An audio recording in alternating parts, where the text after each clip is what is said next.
Well, imagine you are the parent of a child who is a victim of the opioid crisis, and the government is not helping at all to make this problem better. In fact, they're making it worse. And you are afraid for their lives all the time. That is the reality for many parents. They know, in fact, that liberal cities where their child can go and get drugs, not risk arrest, not get help with rehab. And that is the reality. Well, now these mothers are asking the Biden administration to do something to get their children some help.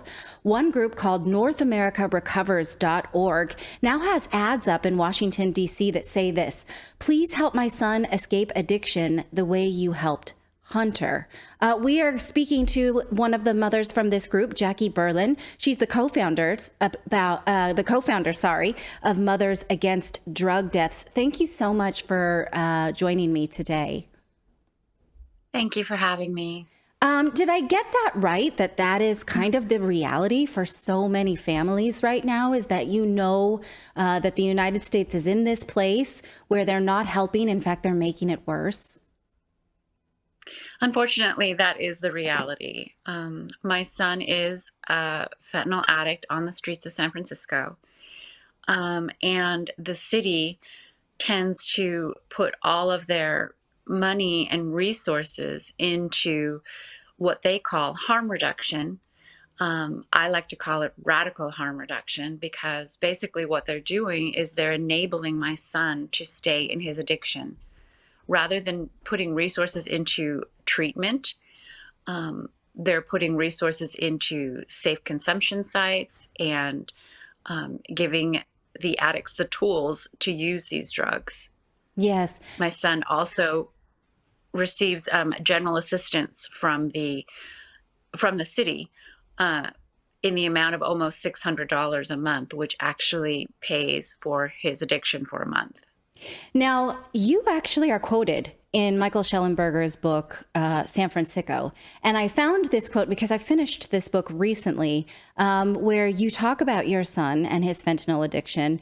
And you say that he tells you that San Francisco is where he most readily gets what he needs. And he calls it hell and compares it to Pleasure Island in the Disney film Pinocchio. And I think that that's a really harrowing and brilliant, I guess, comparison, because you said on the one side of the street, there are people giving him food and clean needles, and on the other side are all the drug dealers. It's like getting all the candy and treats that you want. You think you're having fun, but little by little, it's taking away your humanity and turning you into something you were never meant to be, like how the kids are turning into donkeys in Pinocchio and end up trapped in cages. What a powerful and terrifying description. And so you're saying even if he wants to get out of there, the city is acting as this carnival, right? Absolutely. My son has told me he doesn't want his life to be like this, and he doesn't want to die, but he feels trapped and he doesn't know how to get out of it. The resources, the way things are set up in our state is you have to use your medical care in the county that you have it in the county that you live in, which means that he would have to get rehabilitation in the city where all his triggers are and where all the drugs are and the places that he is used to going to using. So that's just not a good recipe for success. Yeah. There's a part in the book that I just, as a mom, my heart just can't empathize enough or sympathize. You said that, you had a medic bracelet so that people could call you if he got into trouble, but he continued to lose it. So you were looking for a tattoo parlor, but because of COVID, tattoo parlors were closed. And this is now what you're having to go up against. You talk about how you're willing to go out there, and sometimes you get so upset and you want to yell at these drug dealers, but you know that would make his life less safe. And they have machetes, so it wouldn't be safe for you either. But yet there's no law enforcement that will help you. No, there isn't. It's a really bad situation. My son, so he was stabbed a couple of times, Hmm. two different incidences. One that I know was by a drug dealer. He almost lost his life, but he was in the hospital for days before I ever knew that he was there. Sometimes when I don't hear from him for a long time, I will call the jails or the local hospital to see if I can locate him. But Hmm. when you're a victim of a crime, they put him in the hospital under an alias. So I was not able to locate him. He could have died without me even knowing that. And that's why I looked into the medic bracelet and then the tattoo, um, just to have my contact information on him so someone would know if he were injured, how to get a hold of me. Because obviously, when you're homeless on the streets, it's hard to, keep a wallet on you. Things are always getting Yeah. stolen. It's just really difficult. They can't keep a phone. Yes. Um, Yeah. I'm from the the San addicts Francisco actually Bay become Area victims. too, and I know how this, Yeah, how it looks, and this is not a way to live an organized life, and and to know, like, have a medical insurance card on you. This is a different existence. Um, yeah, absolutely. It's almost impossible to keep those things. And the drugs that are being um, sold in San Francisco, it's not just like straight cocaine or straight fentanyl, which those are bad enough, but they're also adding other things into them. And right now they've been adding a tranquilizer. It's basically used for animals like elephants. And this can make the addict completely fall asleep and, for long periods of time and become a victim of all kinds of crime, including theft most commonly. Yes. Now, one of the things that Michael Schellenberger talks about is how there is this big homeless industrial complex. And so a lot of people, gain prestige and fame and earn money talking about the homeless crisis and talking about the addiction crisis, but not solving them together. So there's a complete lack of accountability and this sort of liberal attitude of what they call body autonomy. So when you say, well, should you be able Mm. to, shoot up on the streets and poop in the street and that kind of thing? Or should we maybe help people stop that because it's a dehumanizing experience? These people who are paid to fix this say, oh, no, body autonomy, because otherwise we're dehumanizing them. And this cycle that cannot be broken, is that what you think, that it's just a complete lack of accountability and a sort of lack of desire to fix it because of this complex? It absolutely is. I know that in the city that what I studied, each faction is very siloed. The sheriff's department and police departments don't work closely with the nonprofits or the Department of Public Health or the Board of Supervisors. Everybody is siloed. And in order to solve this, they really need to come together and work together as a unit.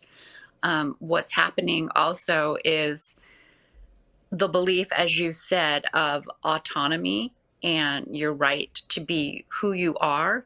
But unfortunately, these drugs are making people not who they were meant to be and not who they really are. Yeah. I was with a friend. We were trying to find someone on the streets for a family member who lives out of state and was looking for them for a while. We happened to find the person. He was naked. He's very mentally ill, and he had a box of cereal and he was eating the cardboard rather than the cereal. And we called the police because we were hoping he could get some services. Um, and they asked him, he didn't know what his name was. He thought he was God. Oh, Um, and he wouldn't, they said that he wasn't hurting himself or hurting anyone else. So they were just going to leave him where he was at. And we said that it's freezing out here and he has no clothing. And they said, well, there are people naked in the Castro all the time. oh, okay. So That's fine the, then. just the morality of the city is so backwards and so mixed up. So this man was left naked on the street to eat a cardboard box with no services to help him. My goodness. And his mom being out of state, there wasn't anything she could do. She's been looking into getting conservatorship, but the laws are so difficult on that in order to get conservatorship of a loved one, you have to show, they have to have a certain number of 5150s. And because the police department won't even take him for services, she can't get a record of him having those. Right.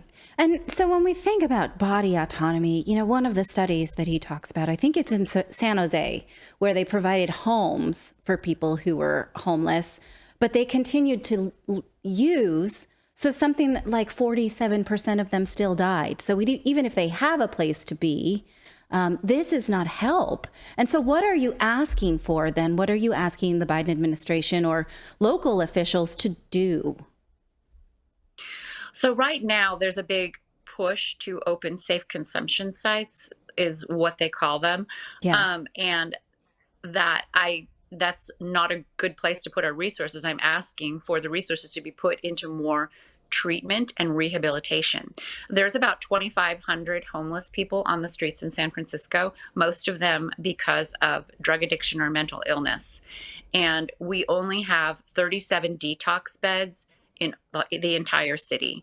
Whoa. And there are 500 open treatment beds but they are not staffed. They don't have the staffing. Yeah. So they also need to increase access to Suboxone and methadone. I took my son to help him get on methadone one day, and they told me I had to come back the next day because there was no one available to do intake. And this happens repeatedly. I've heard stories of someone going to try to get methadone 3 different times, even when the state law is that if they ask for it, they need to be given access to it within 72 hours. Oh. And they continue to violate these. It's very frustrating because honestly, what we're seeing is that the laws on the books are not being followed. Yeah. What the voters have voted for are being ignored. So I would like the laws to start being enforced. I don't believe we can arrest our way out of this, and I don't think it's the correct thing to do either, because these people are ill, whether it's mental illness or addiction. So they do need services and they do need help. They don't need more enabling to stay in their addiction. Yeah. They don't need incarceration without treatment. Yeah. They don't need homes where they go in and use by themselves in these homes unsupervised without counseling, and then they die. dying. Yeah. Where they can just go and die. Yeah. Maybe a more comfortable death, but that's not a success. No, not at all. And so many of these people, they don't want to die. That's not what they want, but they feel completely trapped where they're at. Now, one of the things that, I'm sorry to interrupt, the 2018 book Dope Sick looked at was that there is not a standardization in these legal consumption sites. So there's no real, even though there is some research that shows that they do reduce harm, there's no guidelines of how much, like we have for antibiotics, like give this child that weighs this much dosage. There just is not enough research or standardization for that. Is that still the case, even though that book now is over 5 years old? That's absolutely. And another reason why we are against allowing safe consumption sites across the nation, because there is no checks and balances in place with these nonprofits that are running these. They get a ton of money, but they don't really have to show efficacy, and they're not held responsible to standards. They also, unfortunately, are often put into poorer neighborhoods, which ends up bringing more crime and drug dealers into the neighborhood. And then those children in these poor neighborhoods grow up seeing the normalization of the drug trade. And of course, it's going to make them think it's either okay to sell or okay to use. So it's just a bad situation all the way around. And from my experience, we had in San Francisco, they opened up a center that was supposed to link people to services. And they didn't say anything about consumption or allowing drug use inside this center, but they ended up doing just that. And it ended up being ridiculous, awful for the neighborhood, honestly.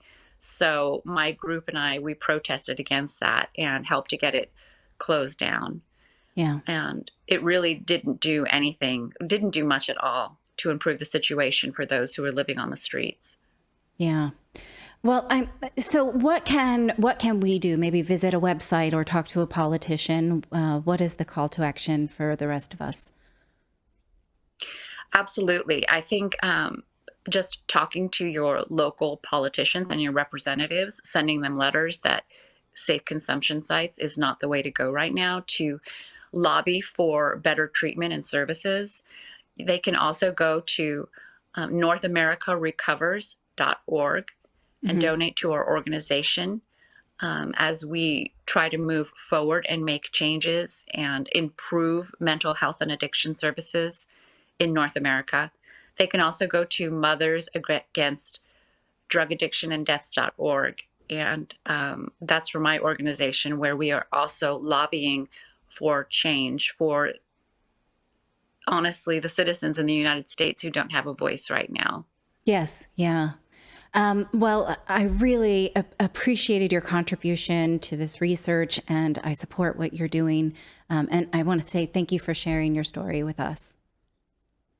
Thank you so much for having me, and thank you for bringing awareness and education to this issue. I think that's part of what we use the funds for, is so many people don't realize how bad the problem is, and they think an addict should just be able to find the willpower to go and get well. But when all of these things are working against them and they don't have any family members that understand the situation and are able to help them, it becomes an almost impossible situation to get out of. Thank you so much for watching this segment here at Redacted. We are live every day at 4 p.m. Eastern Time, trying to share the stories that the mainstream media will not cover. You should also come over and join our community of Redacted Rebels over at redacted.inc. That's our private locals community where we can share exclusive content that we simply cannot share here on YouTube. Come over and join the rebellion together right now by going to redacted.inc. We'll see you next time.